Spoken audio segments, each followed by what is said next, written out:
Estamos, nos momentos finais do ministério de Jesus na Terra. A atmosfera está carregada, sabe? Densa de emoção. Sim, é um momento muito particular. Ele está em seu discurso de despedida e os discípulos, que são seus amigos mais próximos, eles estão simplesmente paralisados pela tristeza. Completamente. Ele acabou de dizer que vai partir e essa notícia parece ter sugado todo o ar da sala. É nesse clima que Jesus aponta algo curioso, lá no capítulo 16 de João. No versículo 5. Isso. Ele diz: "Agora vou para junto daquele que me enviou, e nenhum de vós me pergunta, para onde vais?" A tristeza deles era tão profunda que os impedia até de questionar. Exato. E é isso que nos leva à questão central. Pois é. A grande questão que a gente quer explorar aqui é como a partida de alguém tão amado poderia ser, nas palavras do próprio Jesus, uma vantagem. Uma aparente contradição, não é? Totalmente. Para nos aprofundarmos nisso, vamos analisar a promessa da vinda do Consolador com base nos versículos 5 a 15 desse capítulo. Exato. E para fazer essa análise, nós reunimos um material muito rico. Temos fontes que nos dão o contexto da época, como o comentário histórico-cultural do Novo Testamento. Que é sempre uma ótima referência. Sim, e também vamos dialogar com as obras de grandes comentaristas de diferentes épocas, como João Calvino, da Reforma, Matthew Henry, Um puritano. isso, e teólogos mais contemporâneos como D.A. Carson, Hernandes Dias Lopes e Warren Wiersbe. Um time de peso. Com certeza. E ainda complementamos isso com notas de bíblias de estudo, como a de Genebra e a NA. A ideia é usar essas diferentes perspectivas para montar, assim, um quadro completo do que Jesus estava prometendo. E por que sua partida era, de fato, um passo necessário no plano de Deus. Exatamente. Bom, para a gente entender o peso do que está acontecendo, é bom lembrar onde e quando essa conversa se passa. Estamos a poucas horas da crucificação. É a calmaria antes da tempestade. E como você disse, a tristeza dos discípulos é o pano de fundo de tudo. Comentaristas como William Hendrickson e as notas da Bíblia MacArthur destacam que essa dor o cegava. Eles já tinham perguntado antes para onde vais, mas agora a iminência da perda o silencia. Eles não conseguiam ver além daquele momento de separação. É uma reação profundamente humana. A dor imediata ofusca qualquer promessa futura. Sim, E é exatamente nesse vácuo emocional que Jesus introduz a promessa do Consolador. O termo que ele usa no grego original é paráclito. Paráclito. E aqui o comentário histórico-cultural nos dá uma chave de leitura fundamental. A palavra não evocava primariamente a ideia de um abraço ou de um ombro amigo, como poderíamos pensar. Que seria a nossa primeira associação, certo? Mas era um termo do universo jurídico. Um paráclito era um advogado, um defensor, um conselheiro legal que era chamado para ficar ao lado de alguém em um tribunal e defender sua causa. Olha, isso muda completamente a imagem. Então, a promessa não é apenas de conforto emocional. Não mesmo. Mas de uma defesa ativa, de uma representação legal, por assim dizer. A imagem de um tribunal parece central aqui. Precisamente. É a chave para entender tudo o que se segue. Jesus foi o paráclito dos discípulos durante seu ministério terreno. Ele os defendeu, os ensinou. Os representou. Exato. Agora, ele promete que outro paráclito virá para continuar essa obra. Mas a arena de atuação desse novo defensor será ainda maior. Ele vai colocar o próprio mundo em julgamento, defendendo a verdade de Cristo. E essa promessa vem com uma condição que para os discípulos deve ter soado muito dura. No versículo 7, Jesus diz: Digo-vos a verdade, convém-vos que eu vá. Porque se eu não for, o Consolador não virá para vós outros. Como os comentaristas explicam essa necessidade? Porque a partida dele era um pré-requisito indispensável. Essa é a lógica divina que transcende a lógica humana daquele momento. Comentaristas de diferentes épocas, como Calvino e Matthew Henry, concordam num ponto central. E qual seria? A partida de Jesus não era uma perda, mas uma transição estratégica. Era a inauguração de uma nova fase da obra de Deus. Uma nova fase. Sim, a glorificação de Cristo, que incluía sua morte, ressurreição e ascensão, era a condição para que o Espírito Santo fosse derramado sobre toda a carne no dia de Pentecostes. A presença física de Jesus era por natureza localizada. Ele estava em um lugar de cada vez. Exato. Entendi. Então a ideia é que a partida dele permitiria uma nova forma de presença, muito mais ampla. Em vez de um mestre ao lado deles, eles teriam o Espírito Dentro deles. dentro deles. E não só deles, mas de todos os que crescem, em qualquer lugar do mundo, em qualquer tempo. É uma troca da presença localizada pela presença universal. Perfeitamente colocado. A partida de um abriu o caminho para a vinda do outro de uma forma mais abrangente e íntima. Era um ganho, não uma perda. Um ganho que eles só conseguiriam compreender depois. Exatamente. Só depois dos eventos que estavam por vir. E uma vez que esse Consolador chegasse, Jesus descreve sua primeira grande tarefa em relação ao mundo.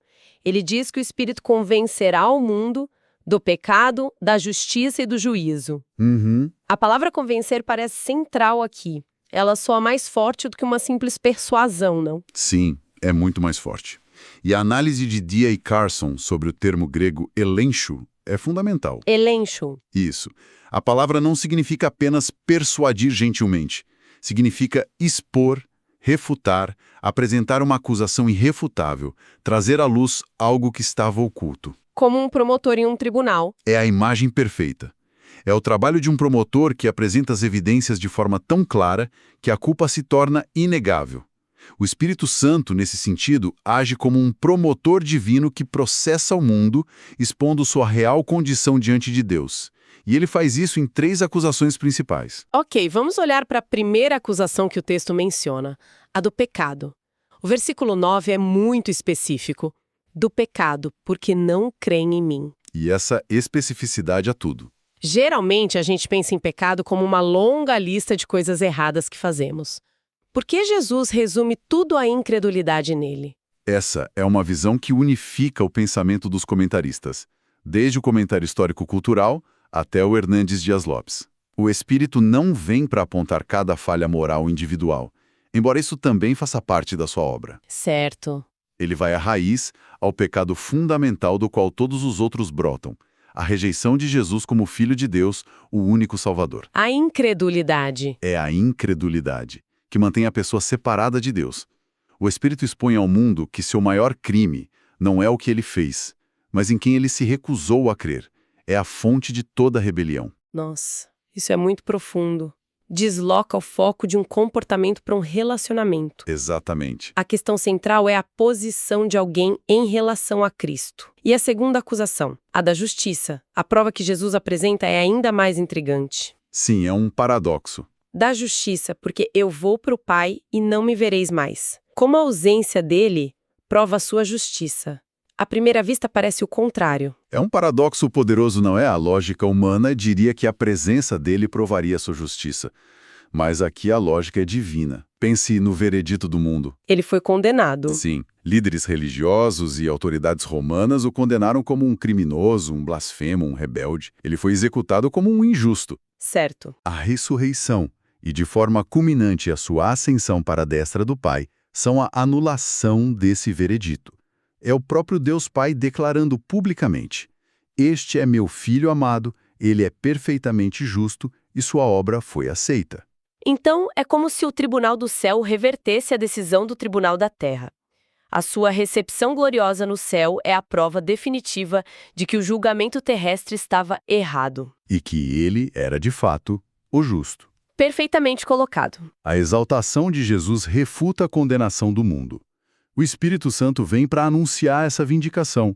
Ele diz ao mundo: "Aquele que vocês rejeitaram e crucificaram está agora entronizado em glória, provando que a justiça estava com ele e não com vocês." A lógica é realmente irrefutável quando vista dessa perspectiva. E isso nos leva à terceira e última acusação, a do juízo. O motivo apresentado é porque o príncipe deste mundo já está julgado. O tempo verbal no passado aqui é muito significativo. Extremamente. Soa como algo já consumado. Sim, e essa é a proclamação da vitória. Comentaristas como Warren Wiersbe e o histórico cultural destacam exatamente isso. O julgamento decisivo sobre Satanás, a quem Jesus chama de o príncipe deste mundo, não é um evento futuro. Ele já aconteceu. Ele aconteceu na cruz e na ressurreição. Ali, o poder de Satanás sobre a morte e o pecado foi quebrado. A vitória de Cristo foi definitiva. Então a obra do Espírito Não é trazer um novo julgamento contra ele. É anunciar e aplicar os resultados desse veredito já estabelecido. Ele informa ao mundo que o seu governante ilegítimo foi derrotado, julgado e condenado, e que seu império está ruindo. Fica claro, então, o papel do Espírito em relação ao mundo. Ele é o promotor que expõe a incredulidade, anuncia a justiça de Cristo e proclama a derrota de Satanás. Exato. Mas e para os discípulos? Se para o mundo ele é um acusador, para eles a função seria diferente? Como o Espírito os ajudaria diretamente? Sim, a relação é completamente diferente. Para os discípulos, o Paráclito não atua como promotor, mas como guia. Jesus o chama de o Espírito da Verdade. O Espírito da Verdade. A missão para com eles, conforme D.A. Carson e as notas da Bíblia de Genebra explicam, é guiá-los a toda a verdade. E o que isso significa na prática? Não significava necessariamente novas revelações que contradissessem o que Jesus ensinou, mas um aprofundamento e uma iluminação de tudo o que ele já havia dito. Faz sentido. Muitas coisas que Jesus disse, eles não entenderam no momento. O Espírito viria para conectar os pontos, para abrir o entendimento deles sobre o significado de sua vida, morte e ressurreição. Então a obra dele é de continuidade e clarificação, não de inovação. Perfeito. O texto, inclusive, reforça isso, dizendo que o Espírito não falará por si mesmo, mas dirá tudo o que tiver ouvido. Exatamente. Isso garante a fidelidade e a integridade da revelação. O Espírito não tem uma agenda própria, separada do Pai e do Filho. Ele é o agente divino que comunica a vontade e a verdade da Trindade. Certo. Sua obra é pegar o que pertence a Cristo e torná-lo conhecido aos discípulos. Isso tudo culmina no propósito final declarado no versículo 14. Ele me glorificará. Esse parece ser o norte de toda a atividade do Espírito Santo. Sem dúvida, é o objetivo primário e final. A missão do Espírito Santo é sempre exaltar e honrar a Jesus Cristo. Ele não chama atenção para si mesmo. Isso é um ponto importante. Toda a sua obra de convencer o mundo, de guiar os crentes, de ensinar, de consolar, de capacitar, tudo tem um único fim, que Jesus seja visto como glorioso, magnífico e suficiente. Ele ilumina a pessoa e a obra de Cristo. Para que possamos vê-lo como ele realmente é. Com base nessas análises todas, fica claro o impacto imediato para aquele grupo de discípulos. Mas como os comentaristas mostram que essa promessa se estende para além daquela sala, chegando até nós hoje? As implicações são contínuas e permanentes. Primeiro, a obra de convencer o mundo não foi um evento isolado no Pentecostes. Não foi algo que aconteceu e acabou. De forma alguma. É uma ação que o Espírito Santo continua a realizar toda vez que o Evangelho é proclamado fielmente. É através da pregação da palavra que o Espírito abre os olhos das pessoas para a sua necessidade de Cristo, para a justiça de Cristo. E para o juízo que já caiu sobre o mal. Isso. E em segundo lugar, como o Wiersbe aponta, a promessa de serem guiados a toda a verdade foi o que capacitou os apóstolos a escreverem, sob inspiração divina, os livros do Novo Testamento. Ah, então essa promessa tem uma conexão direta com a formação das Escrituras? Uma conexão direta. Esses escritos se tornaram a fonte de verdade para todas as gerações de cristãos que viriam depois. Então o Novo Testamento que temos hoje é, em certo sentido, o cumprimento dessa promessa de guiar a verdade. E a partir disso, podemos extrair aplicações bem diretas para a vida cristã, imagino. Sim, o comentarista Hoskins, por exemplo, resume a passagem em 4 aplicações práticas muito claras e relevantes. Ótimo. Quais são? A primeira é que o poder do Espírito está intrinsecamente ligado à proclamação do Evangelho, não a experiências místicas ou revelações secretas. O foco é na palavra. Sempre. A segunda é que o Espírito Santo é concedido aos seguidores de Cristo como um guia pessoal e constante.